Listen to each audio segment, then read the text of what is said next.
మండోదరి అంటే రావణాసురుడి యొక్క భార్య, లంకా మహారాణి గారు ఆవిడ. తన భర్తని అనేక రకాలుగా మార్చుకునే ప్రయత్నం చేసింది. సీతను తీసుకొచ్చావు, ఇది తప్పు అని తను ఎన్నోసార్లు చెప్పింది.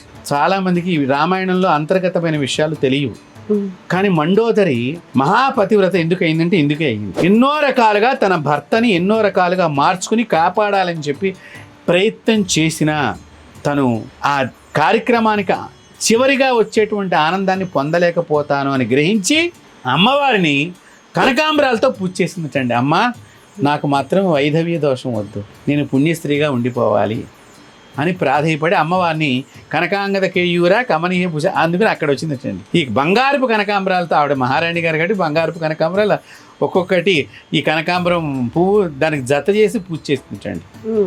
అందువలన అమ్మవారు ఇప్పటికీ కూడా ఆవిడకి పుణ్యస్త్రీగా ఉండే తత్వాన్ని ప్రసాదించింది అనేటువంటిది ఒక చిన్న కథ ఉన్నది.